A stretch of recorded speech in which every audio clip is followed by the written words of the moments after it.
My name is Kay McCall, and I chair the board of the Renewable Energy Alliance of Houston. I'm very honored to be here today to present this program in partnership with CleanTex on some issues that are very relevant to both landowners and renewable energy interest in the state of Texas. Moderating today, we have John Northington, who is with the Consumer Energy Alliance and is Senior Director of Federal Affairs. Time permitting, we will be having some Q&A, so feel free to put it in the chat, and we'll get to whatever we're able to get to. And with that, John, I'm going to hand it to you. All right. Thanks, Kay. And thanks so much to all y'all who are joining us for this event, our panelists as well, and our sponsors. As Kay mentioned, I'm with CEA, and we work to ensure access to affordable, reliable energy. With everything going on at the Ledge, this is a really important and timely event. So really grateful to have our two panelists here, Judd Messer with Advanced Power Alliance, Samuel Davis with Texas Lean and Liberty Coalition. Judd and Samuel, I'm going to turn it over to y'all. If you want to just talk a little bit about yourselves real quick and a little bit about your organizations and your activities with the legislature, and we'll go from there.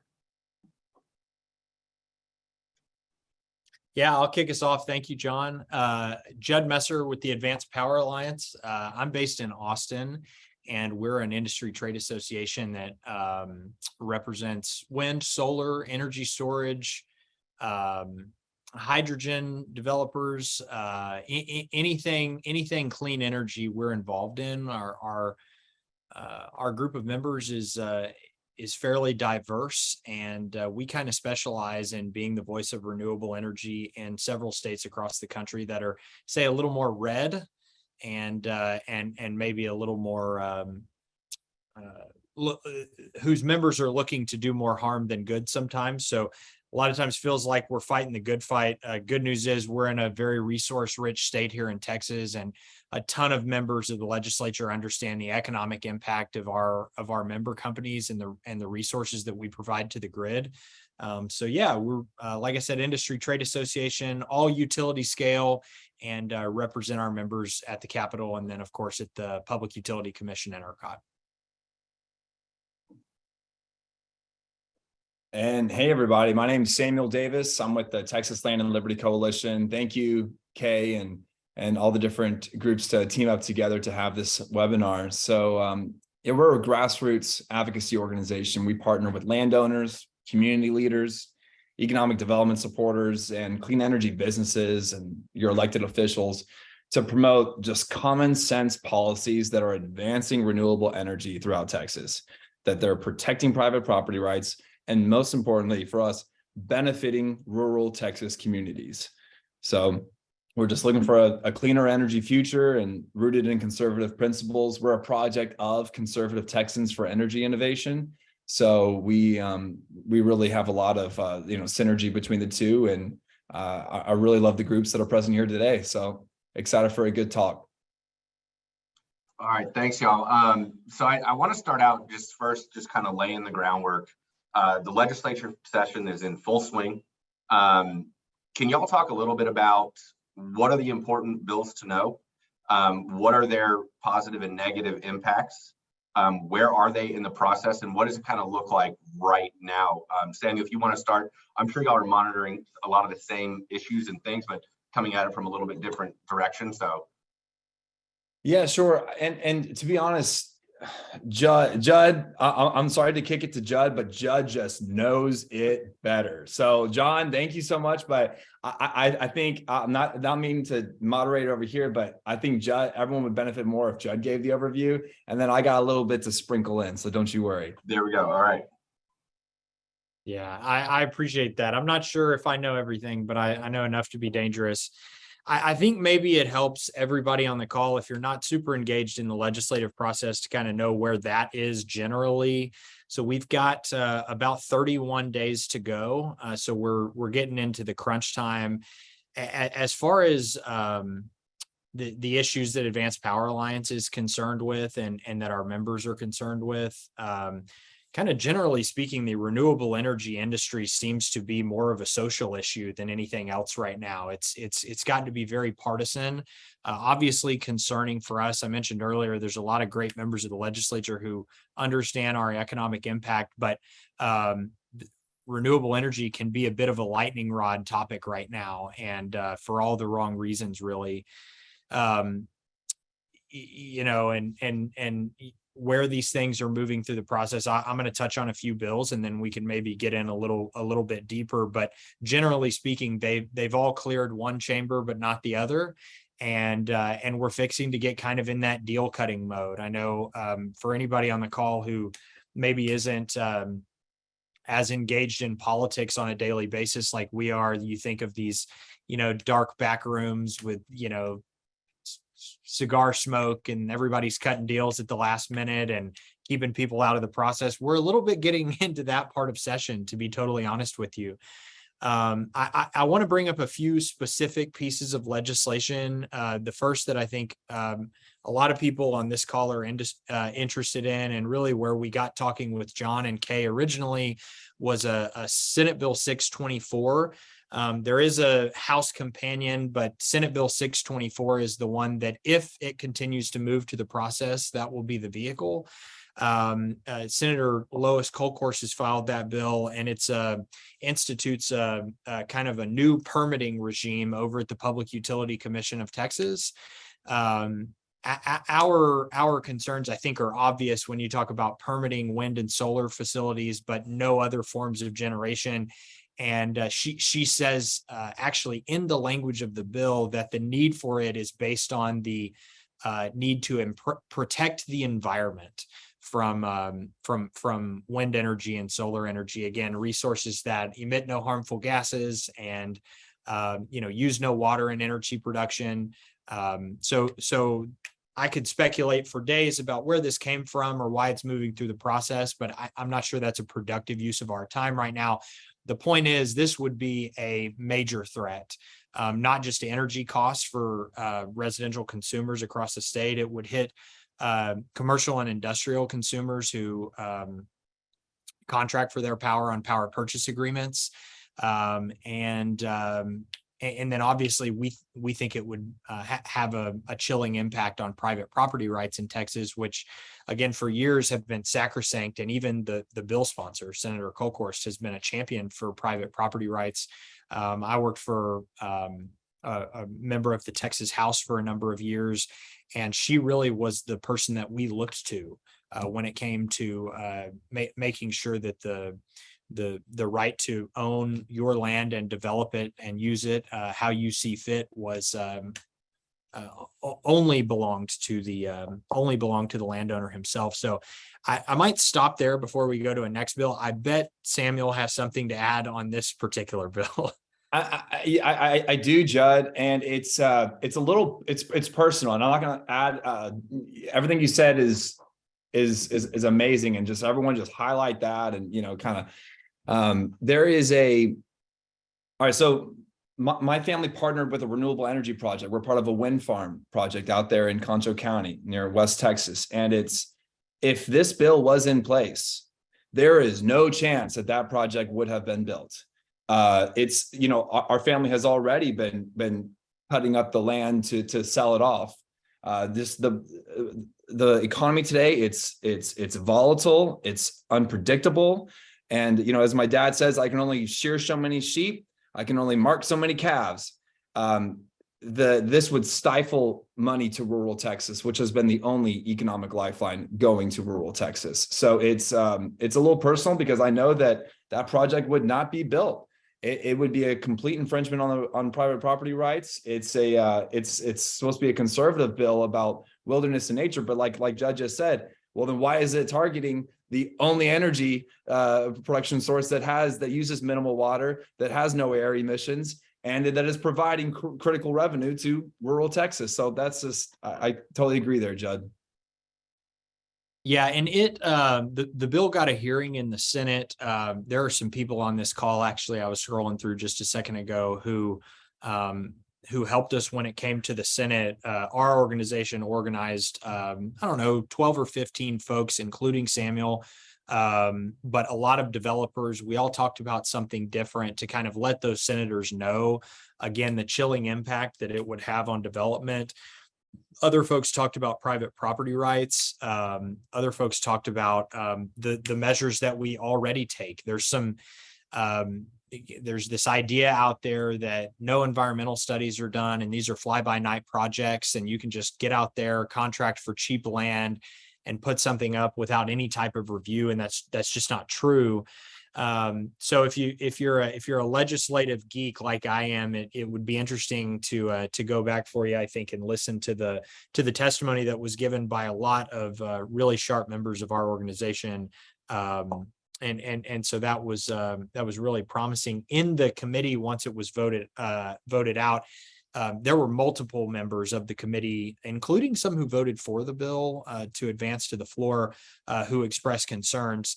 This week, it made it to the Senate floor, and like many other things that we see in the Texas Senate on our issue, it flew out of there very quickly. There was even an amendment added that applied to wind facilities that made it even worse. It's now headed over to the House.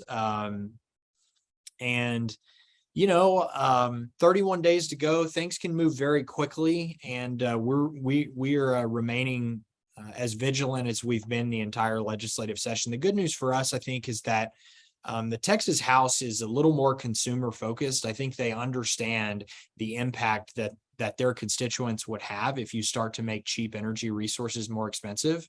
And this is one of the proposals where we hope that they'll stand with us again. It hasn't been referred to committee just yet, but we've begun to work committee members and other members of the House to let them know some of the impacts Samuel's talked about, some of the impacts that I've talked about, and hopefully it will not get a hearing. The last thing I'll add on 624 is this has nothing to do with any type of fact or science or true desire to conserve the environment. This is solely about putting a stop to wind and solar projects, and solely so a few billionaires don't have to look at a wind turbine when they come out of their second home and see it in the background.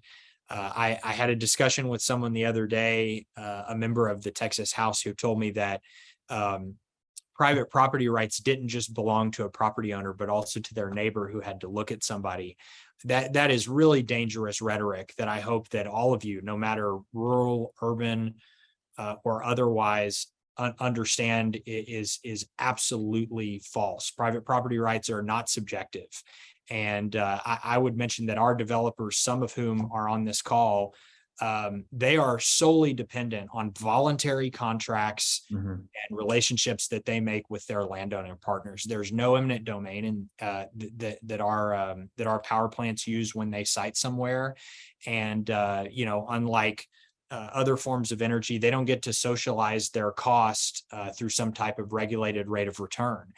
These are voluntary contracts between our folks and a private property owner, and to degrade that those principles of respecting a landowner, I think would just would send a chilling effect, not just on these members this legislative session, but also on consumer cost moving forward, and I really think in their elections over the next 2 years as well. And Judd, yes to everything. And I just want to add to that if it wasn't for the urgency of this matter, we wouldn't be having this webinar. So it's like, we would hate to hear like, oh, I wish someone told us. Like, this is us telling you, and, Texas Land and Liberty, we spend a lot of time going out into the counties and the school districts. A lot of times there are these towns that you kind of drive right past, and it's very sobering to hear. I was in Amarillo the other week, and it's very sobering to hear a county judge and the company just, talking about how one project just completely doubled their county budget. And it's these projects are real, they're making lasting impacts. And so it's I call it a statewide HOA, this bill, and that is only against renewable energy projects. So I yield my time. So Samuel, following up on that, and absolutely agreed on both of y'all's points. You have the personal renewable project on your property. I mean, I grew up on a ranch in Brazoria County where there's traditional energy project there. Got a lot of right of ways, and so you know how important it is for the company to have a relationship with that landowner. I mean, so are we activating landowners to say, hey, this is my property. I do have a good relationship with this company. They are showing me that they are being good stewards of this land. And then going up just a little step further to try to influence the legislature. And maybe this is also kind of a question for Judd, is are these county judges weighing in? Are the county commissioners weighing in? Are the city councils weighing in? So where are we on the local level that's maybe pushing some of the Colcor's and folks? Because yeah, Judd, you're right. It's tough to beat a few billionaires. Yeah, it's no, thank you for the question, John. We have a few industry partners that are amazing neighbors to the communities that they work in. What you want is for the company and the community to both benefit, for it all to be a win-win. And so, but that's also why we're having this webinar, is I know that Judd and their group has an amazing resource of how you can reach out and edit what it is to say to your senator, to make sure that you as a landowner are aware of this, that you're advocating against it. And because it's not just about now, but it's about what the future of Texas would have. It's as far as that, that's kind of why we're having this, is because we're trying to alert those landowners. And we just think that this is one of the most effective ways. Yeah, we're happy to share a link with everyone afterwards. I'm not sure exactly how it'll be done behind the scenes, but we have a link that a lot of the members of Advanced Power Alliance have been using with their community partners and their landowners. And if you're interested, if you're listening today and you're interested in getting involved, we'd appreciate you doing the same thing. At this point in the process, really all the times in the process, I came from working in the legislature for about a decade.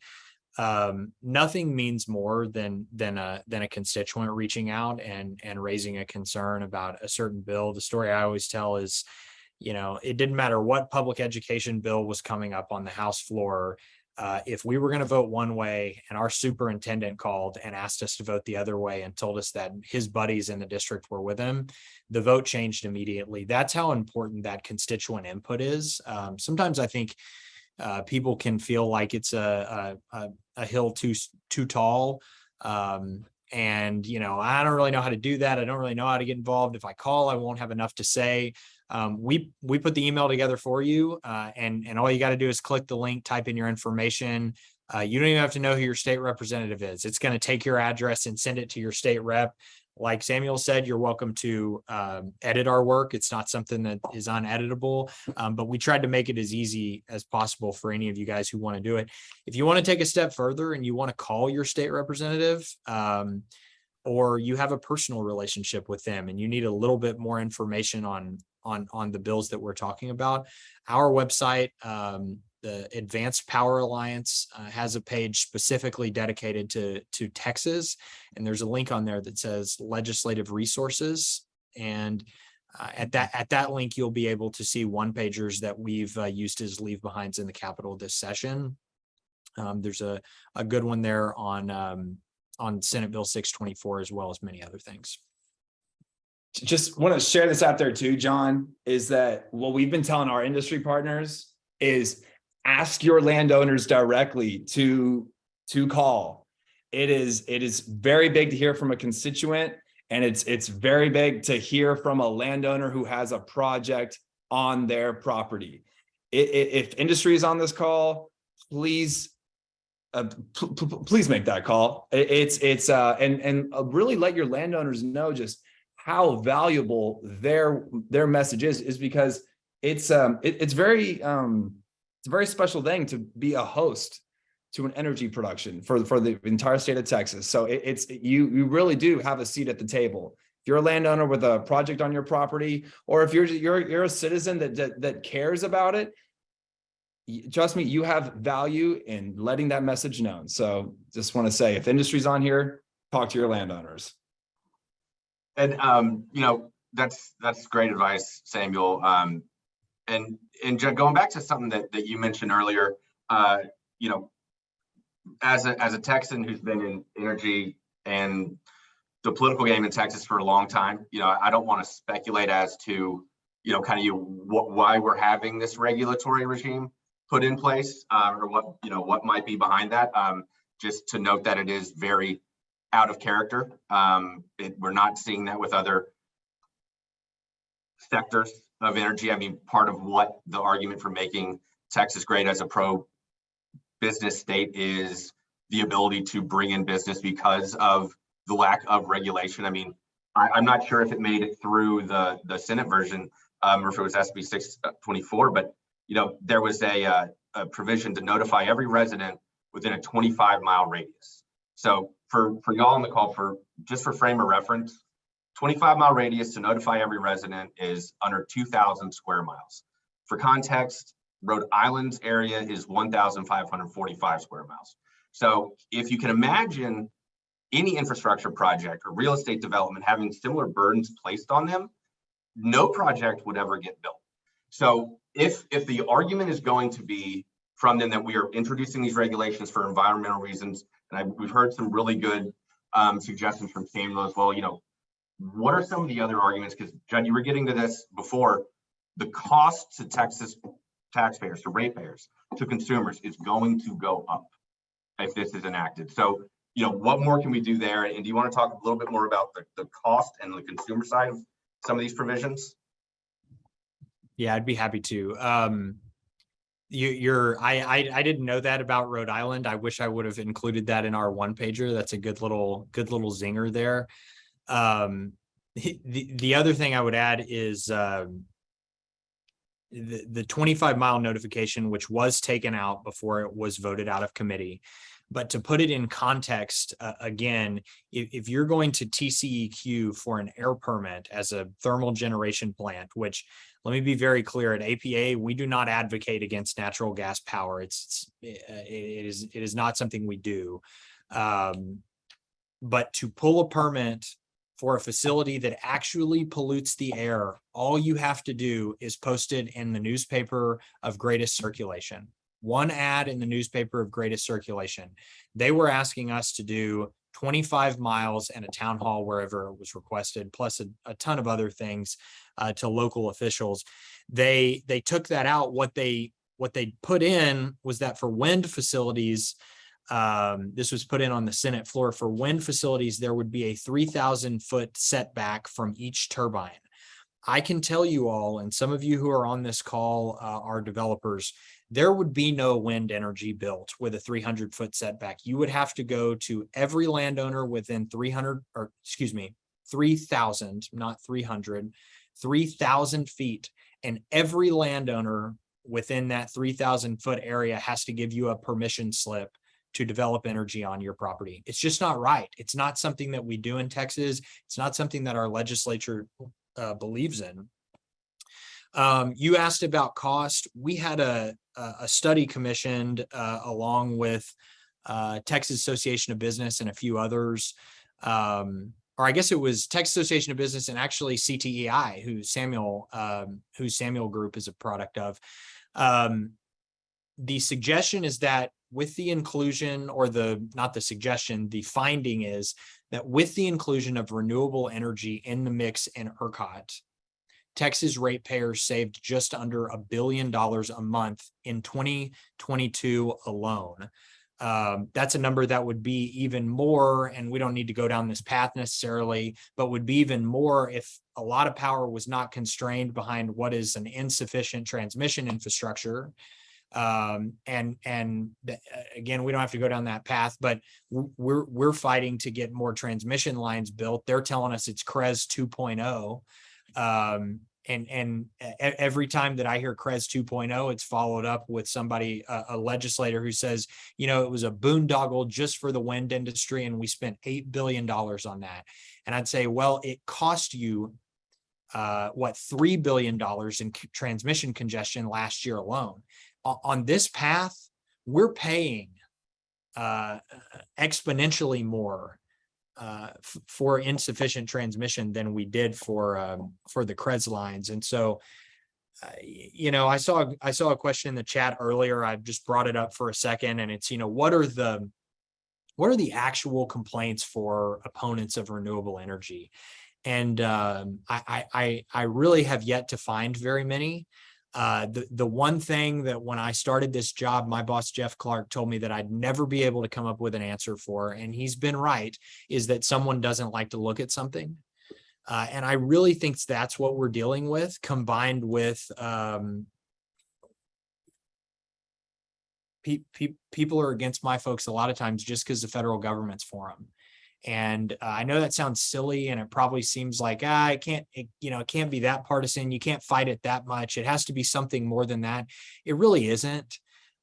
We hear all the time that we're distorting the market, because of federal subsidies. Every form of energy generation is subsidized to an incredibly high degree and has been literally since the inception of the tax code. And at APA, we do not advocate against those subsidies, which come in many forms, in the form of tax credits or direct payments, or you get the idea. They come in many different forms. We don't advocate against them. I always ask members, is the juice worth the squeeze?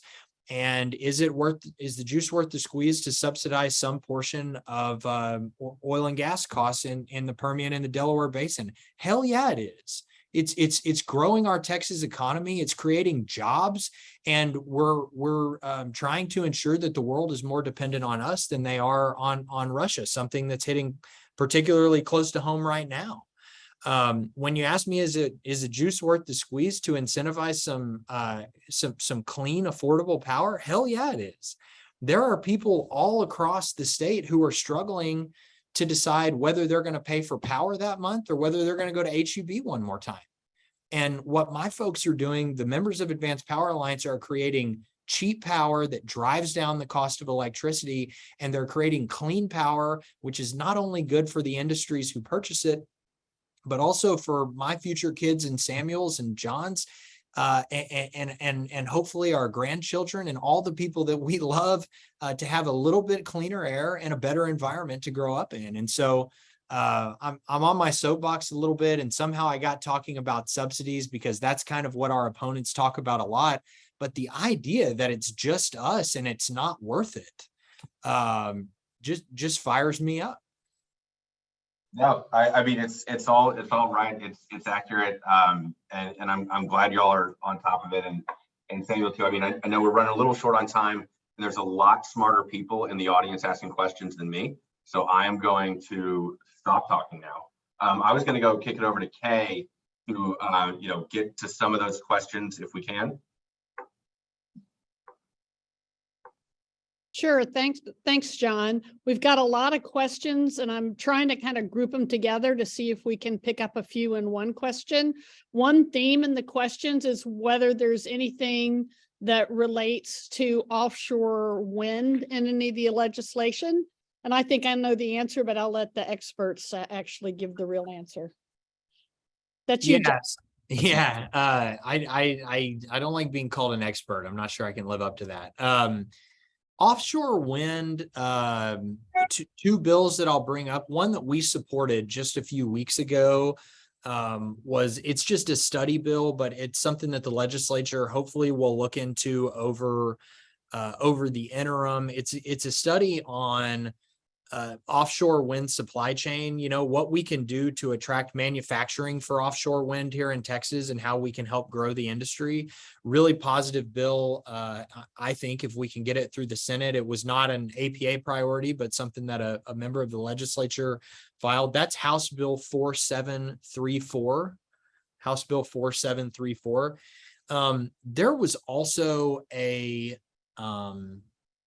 bill that was filed by a gentleman named Mays Middleton, Senate Bill 1303, and it would have been permitting similar to what you see in Senate Bill 624, but for offshore wind. I don't mind speculating here. I didn't want to speculate too much earlier. I think that's probably a bill created by the Texas Public Policy Foundation, who has been, over the course of my career, just generally around the legislature, a voice of good conservative politics. But when it comes to renewable energy, really are one of our biggest foes. They are actively in lawsuits all across the country to make sure that oil and gas producers have the opportunity to do offshore drilling, but they are in states all across the country fighting any type of offshore wind development. And so I have no proof that that's where that bill came from, but I don't mind speculating there because I feel pretty confident about it. Those are the two offshore bills that I can think of off the top of my head. There could be more out there, but there's I think people are probably seeing us 2 to 4 years away. People meaning the legislators in the Capitol. Obviously, offshore, really exciting stuff. Something that APA is excited to see both the manufacturing and supply chain side of, but also to see that cheap energy churning away here in the next few years. So got one question that should be, let's see how quick it is to answer. Senate Bill 7, dead or alive? Yeah, I'll try to be as quick as possible. That I'm not good at single word answers. Senate Bill 7 includes a couple things for those of you who maybe aren't as involved. Senate Bill 7 included the DRRS proposal, which is something that was put forth at the Public Utility Commission prior to the legislative session. And it was a solution for operational uncertainty, kind of an additional ancillary service in ERCOT, something that our organization proposed, but also the large industrial consumers and the retailers, also some public power munis and a few co-ops. So broad coalition came together. The legislature changed it, made it what I would say is less good.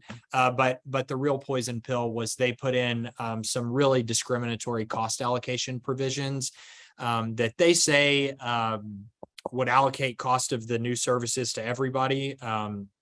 But the words on the page say that the lion's share of them would be paid for by renewable energy.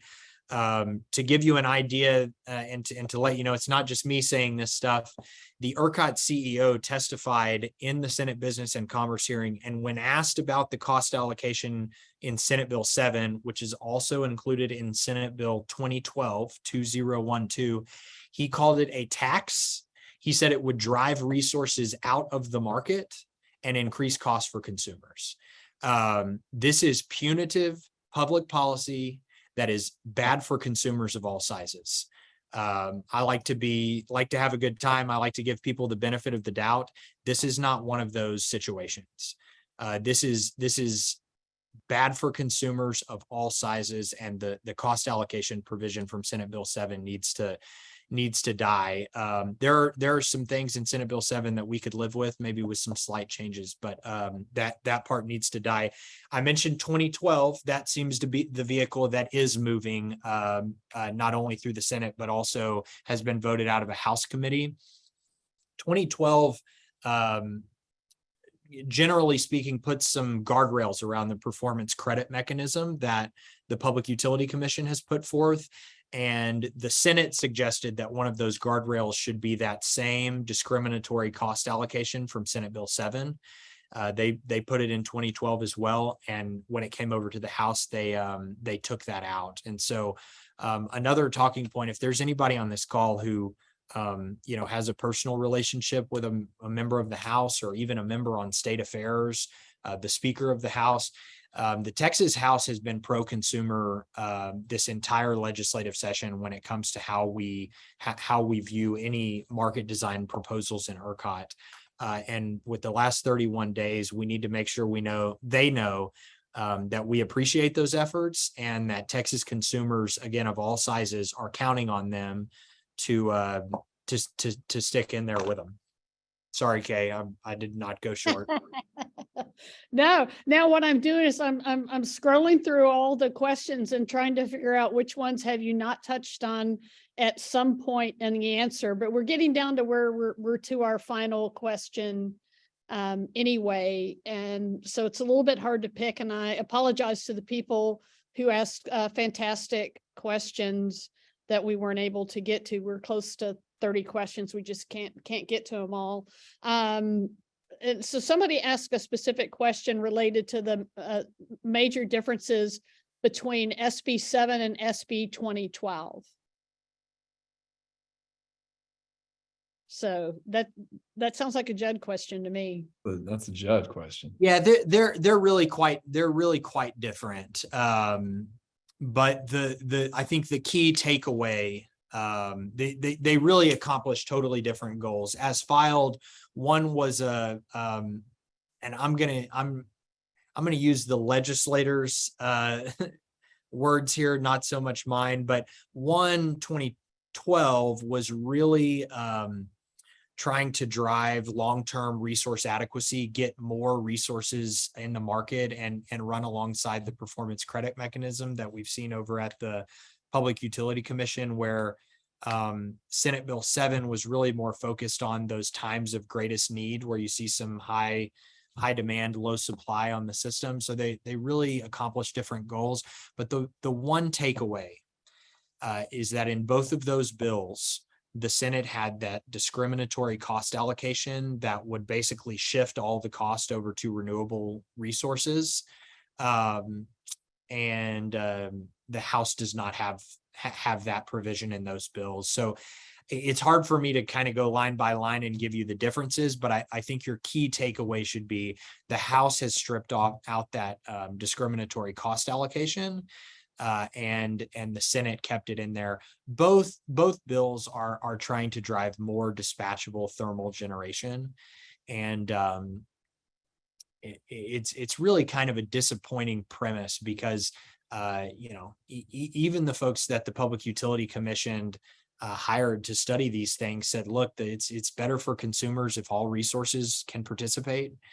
And it's going to be better for consumers if you pay for these things that the same way that you always have for other services and products in ERCOT. So we're gonna continue to be the squeaky wheel, and hopefully we'll have all resources be able to participate. If they're going to stick with dispatchable resources, I think it's incredibly important that energy storage is allowed to participate as well. I think it solves a certain need that really is present in the market, and a need that the independent market monitor has said is really the main concern of the of ERCOT and of the energy market. And so we're trying to be the squeaky wheel for responsible and thoughtful public policy. We're having politics get in the way a little bit. Yeah, sorry, I went off on a bit of a filibuster again. Excellent. So Kay, did you have anything further in terms of the questions, or shall I wrap up and do housekeeping? Wrap up and housekeeping, please. Okay, sounds good. So just a quick intro. I'm Melissa Miller. I'm the co-chair of CleanTex, and it's been really an honor to be here with all of you guys today, all the participants, as well as Real Houston. Thank you for putting this together. Advanced Power Alliance, the Texas Land and Liberty Coalition, the Consumer Energy Alliance, and CleanTex coming together for this important webinar about our energy economy in Texas. This is about our future and our families in Texas. This is about our economy. This is near and dear to all of our hearts. And thanks for everybody for being here today, and for all the hard work that you guys are doing to bring all this information to the forefront. In addition, in terms of there's a lot of information that was shared today. And so rather than put it all in the chat, and I did note that there were a lot of questions that we didn't get to. So I think we can look through those and see if there's some FAQ or certain folks that we can, kind of do a synopsis recap on anything that's kind of recurring themes or questions that come up. There's a few things that were mentioned. APA has a legislative resources link on their site, and a lot of those different bills that you heard about There's also TexasRenewables.net, which has an economic impact report that was put together by Dr. Joshua Rhodes. That could be really useful if you are actually reaching out to your legislators. And as mentioned earlier, those are editable messages that go to your rep. You fill in your address so you can share that out with others that may be landowners that are in your network or constituents that could speak directly to their legislative reps. So thanks again for being here today and for having us, Kay, and for pulling all this together. It's been a real honor.